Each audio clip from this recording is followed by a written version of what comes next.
मन के 4 प्रकार के पाप होते। एक तो होता है विषाद। पहला कि जब आप अपने आप का सम्मान नहीं करते तब आप परमात्मा का सम्मान कैसे कर सकते हो। मैं तो दुर्भागी हूँ, आपने अपने आप का घात किया। अपने आप को मारना पहला पाप, चाहे वो शरीर से मारता हो चाहे वो मन से मारता हो। दूसरा है क्रूरता का पाप नहीं करना चाहिए। तीसरा है कुछ लोग बैठे होते तो बैठे ही रहते, क्या सोचते, कहाँ चलता है मन, कोई पता नहीं।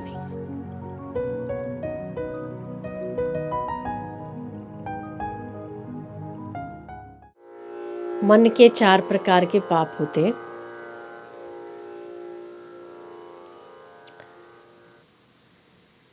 मारा जेवो मूर्खो नहीं, इससे तो मर जाना अच्छा। मेरा बहुत दुर्भाग्य है, मुझे तो परमात्मा ने अपने भाग्य में कुछ सुख ही नहीं दिया, इससे तो दूसरे लोग ज़्यादा सुखी हैं। मैं साहब कुछ भी काम करो सब उल्टा ही उल्टा, जो काम करो सब उल्टा ही उल्टा। इस प्रकार के विचार बहुत सारे लोगों को मन में बहुत बार आ घेरते हैं। आपको भी कभी कभी उसका अनुभव होता होगा। इसको कहते हैं विषाद। विषाद करना पाप माना गया है शास्त्रों के अनुसार। પણ એક માણસને एक नेगेटिविटीનો જે विचार છે, एक नेगेटिव जो सोचने की आदत पड़ जाती है, उससे इंसान बाहर नहीं आ सकता। सब कुछ अच्छा हो फिर भी किसी को मक्खन में से बाल निकालना हो ना, उसके लिए पर्याप्त बहाने मिल जाते। और सब कुछ बुरा हो फिर भी बाल में से भी मक्खन निकाल लेना हो तो भी मानव मन का स्वभाव है। आपको क्या लेना है वो आपके मन की बात है। मन के 4 प्रकार के पाप होते। एक तो होता है विषाद। पहला कि जब आप अपने आप का सम्मान नहीं करते तब आप परमात्मा का सम्मान कैसे कर सकते हो। मैं तो दुर्भागी हूँ, आपने अपने आप का घात किया। ईश्वर ने आपको पैदा किया, ईश्वर ने आपको जन्म दिया, ईश्वर ने आपको योग्यता दी, ईश्वर ने आपको बहुत कुछ दिया, उसके बावजूद भी अपने तो दुर्भागी छे, अपने तो आत्महत्या कर देनी चाहिए, इससे तो जीना ही बेकार है। इस प्रकार के जो विचार हैं वो अपने आप का हनन करने वाले। और जो मनुष्य अपने आप पर भरोसा नहीं करता वो मनुष्य संसार में कहीं पर भी सफल भी नहीं होता। सफलता की सीढ़ी का दूसरा सोपान है अपने आप पर भरोसा करना, परमात्मा पर भरोसा करना, अपनी योग्यताओं पर भरोसा करना। तो जब हम अपने आप पर भरोसा नहीं करते और अपने आप को दुखी या परेशान मानते तब हम विषाद का पाप करते हैं। મારી જોડે તો આવું જ થવાનું, મને ખબર જ હતી। તને ખબર હતી તો તે કર્યું શું કામ। और जब तुझे पता था कि मेरे साथ बुरा ही होने वाला, शायद इसीलिए ही अच्छा नहीं हुआ, क्योंकि आप मानते हो कि मेरे साथ बुराई होता है तो परमात्मा भी आपके साथ अच्छा नहीं कर सकते। तो पहले तो अपने आप पर भरोसा करना सीखो, अपने आप का आदर और सम्मान करना सीखो। क्यों सम्मान करना है? क्योंकि परमात्मा ने आपको इंसान बनाया। 84 लाख योनियों में किसी और का भाग्य नहीं खुला, आपका खुल गया, तो आपको इंसान बनने का मौका मिला। तो ईश्वर ने योग्यता उन पशु प्राणी पक्षियों से ज़्यादा दी है। तो सीधी बात है, मनुष्य जो कर सकता है वो दूसरे लोग नहीं कर सकते। फिर तो बेचारे जो छोटे जीव जंतु हैं वो तो परम दुर्भागी है। वो तो आप एक पैर रखते हो बेचारे मर जाते, उनका क्या, उनके जैसा तो दुर्भागी नहीं। तो जब मनुष्य अपने आप को दुर्भागी मानता है, अपने आप के भाग्य को कोसता है, अपने आप को दुखी मानता है, तब वो आत्महनन करता है। ये उसका पहला पाप। अपने आप को मारना पहला पाप, चाहे वो शरीर से मारता हो चाहे वो मन से मारता हो। शरीर से मरा हुआ इंसान तो आत्महत्या करके भूत बनकर भटकता है, पर मन का मरा हुआ आदमी जीता जीता भी प्रतिपल मरता है।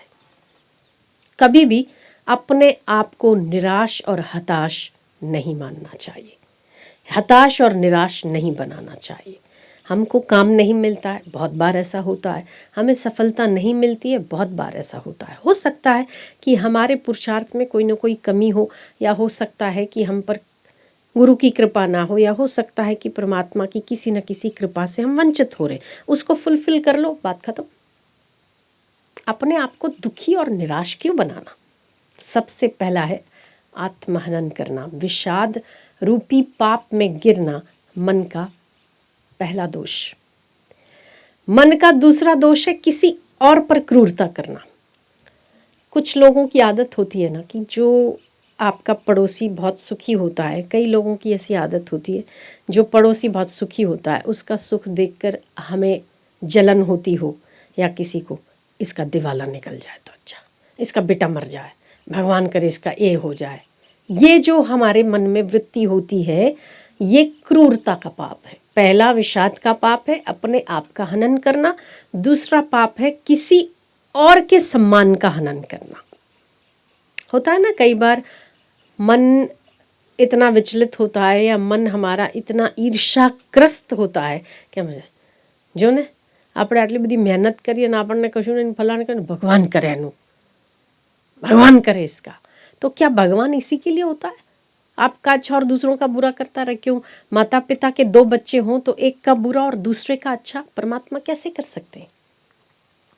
भगवान की सभी संतानों, अगर तो आप सुखी होना चाहते हो तो उसका भी पूरा अधिकार है सुखी होने का। आप धनवान होना चाहते हो तो सामने वाली व्यक्ति का भी पूरा अधिकार है धनवान होने का। आप सुखमय रहना चाहते हो, सामने वाली व्यक्ति का भी पूरा अधिकार है सुखमय रहना। एनु नखो ज जाए, एनु देवाड़ो निकले, इसका बेटा मर जाए, ये जो वृत्ति है मन का सबसे बड़ा क्रूरता का पाप। दूसरे नंबर पर पहला है विषाद होना, अपने आप का हनन करना। दूसरा है क्रूरता का पाप, किसी और का हनन करना। केवल आप छुरी लेके या तलवार लेकर ही किसी का गला नहीं काटते, आप मन के विचारों से भी किसी और को हानि पहुंचाते हैं।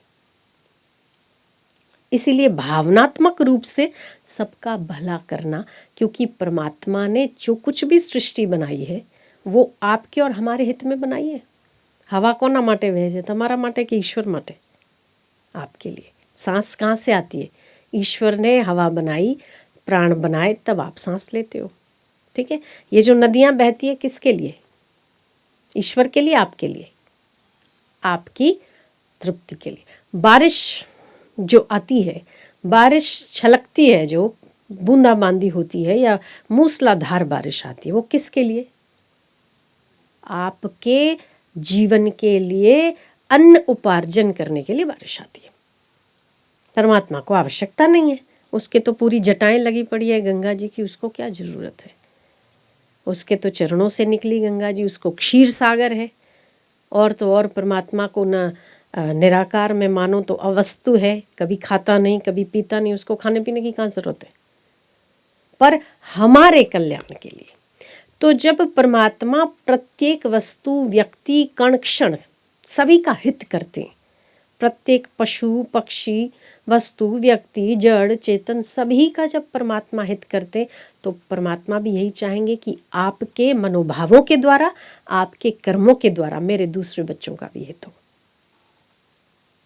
क्योंकि वो पिता है और पिता जैसा होता है बच्चों से वही अपेक्षा भी की जाती है। आप उनके बच्चे।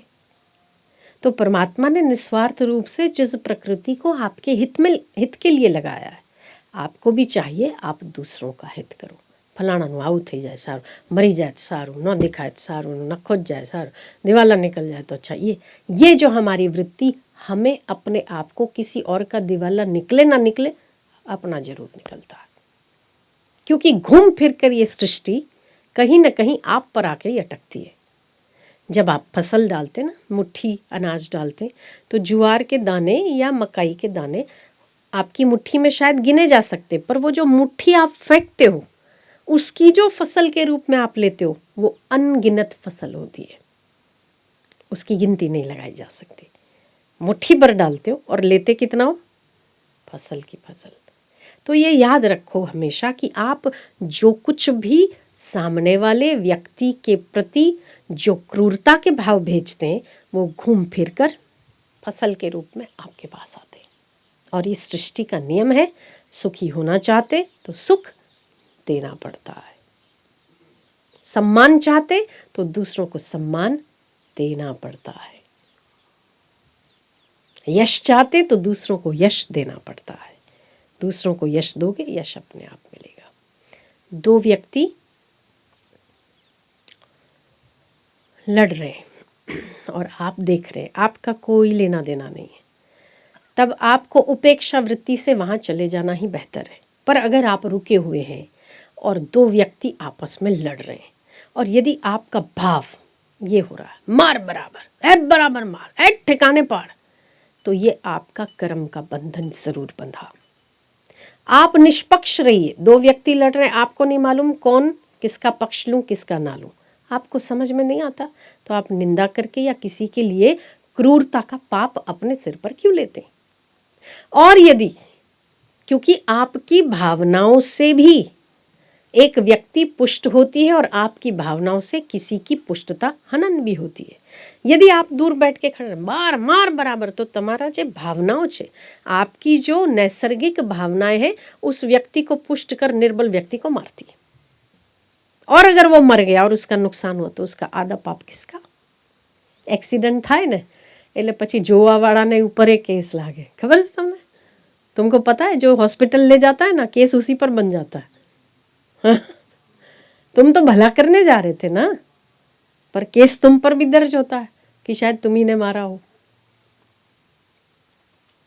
तो जब आप किसी दो व्यक्ति का झगड़ा देखते या कोई दो व्यक्ति को परेशान देखते हो और यदि आपकी एक वृत्ति किसी एक व्यक्ति के प्रति रागात्मक है और दूसरे के प्रति अति द्वेषात्मक है, मार बराबर, ठिकाने पाड़, ऐ बराबर का, बहुत अच्छा बहुत अच्छा, ये जो आपके मन की वृत्ति है, वो जरूर आप जिसको ये चिल्ला रहे हैं मन से मार, ऐसा कोई न कोई व्यवहार जरूर आने वाले कल में आपके साथ होगा कि कोई दूसरा व्यक्ति आपके लिए कहेगा बराबर पीट, तब हमें अच्छा लगेगा। अगर नहीं तो हमें दूसरों के प्रति वैसा व्यवहार नहीं करना चाहिए। पहला है विषाद, आत्महनन नहीं करना चाहिए। दूसरा है क्रूरता का पाप नहीं करना चाहिए। तीसरा है कुछ लोग बैठे होते तो बैठे ही रहते हैं, क्या सोचते, कहाँ चलता है मन, कोई पता नहीं। बैठा बैठा तो कलाक गયું, 2 કલાક ગયા, 3 કલાક भी गया, कई खबर ज नहीं कि क्या सोच रहे हैं आप। कोई प्रोडक्टिविटी नहीं है, कुछ कर्म का कोई आउटपुट नहीं है, कोई रिजल्ट नहीं है, व्यर्थ चिंतन, ये तीसरा पाप है। और ऐसा आम जाम सभी लोगों में व्यर्थ चिंतन देखा जाता है।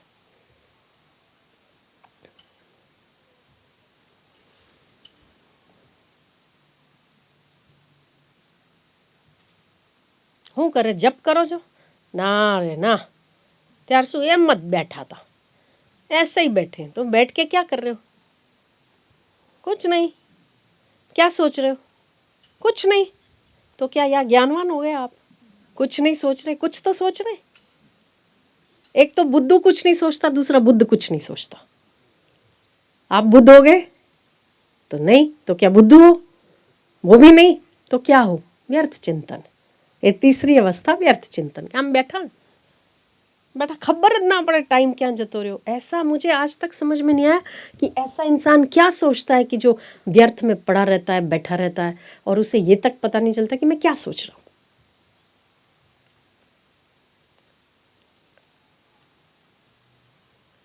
होता है ना ऐसा? आपके साथ होता है? कभी बैठे हो, बैठे रहते हो, हम बैठा हो इनमें अल्लाह पण હું વિચારો છો, वो तो पता ही नहीं, क्या सोच रहे हो पता नहीं।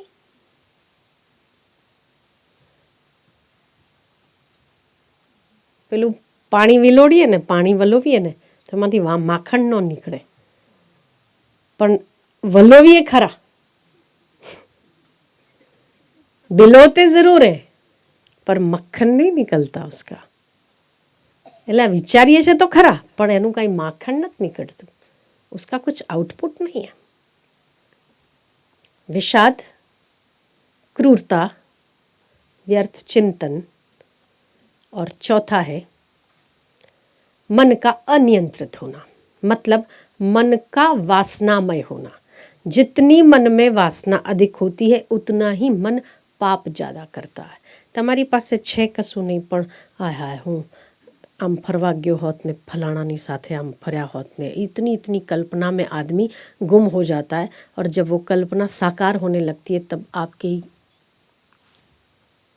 मैंने बार बार कहा कि जब शादी नहीं होती ना तो कंवारा आदमी होता है तो हनुमान जी के वहाँ 21 नारियल फोड़ता है कि हे भगवान मारा लग्न થઈ જાય તો તને 21 નારિયેળ વધેરીશ, અને એ જ પછી 4 વર્ષ પછી પાછો હનુમાનજી પાસે જાય કે મારું છૂટું થઈ જાય તો 51 નારિયેળ વધેરીશ,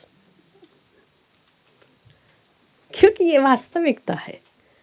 तो जब मन वासनामय होता है तब भिन्न भिन्न प्रकार की कल्पना करता है, और उस भिन्न भिन्न प्रकार की कल्पना में भिन्न भिन्न प्रकार के पाप करने लगता है अपनी वासना की पूर्ति के लिए। 4 प्रकार के पाप। पहला है विषाद। विषाद आत्महनन करना, मैं बहुत बुरा, मारू दुर्भाग्य, ईश्वर ने मुझे कुछ नहीं दिया। इसमें आप 2 पाप कर लेते हो, एक तो अपने आप का अपमान करते हो और दूसरा परमात्मा ने दी हुई योग्यता मतलब परमात्मा का भी अपमान करते हो। सबसे पहला पाप त्याग होना चाहिए। दूसरा है क्रूरता, किसी और के प्रति आप दुर्भाव मन में पैदा करते हो, वो है क्रूरता का पाप। तीसरा पाप है व्यर्थ चिंतन, जहाँ बैठे हो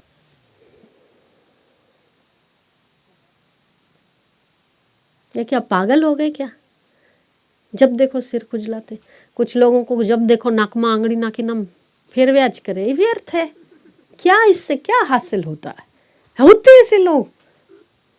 हाँ પછી આમ બેઠા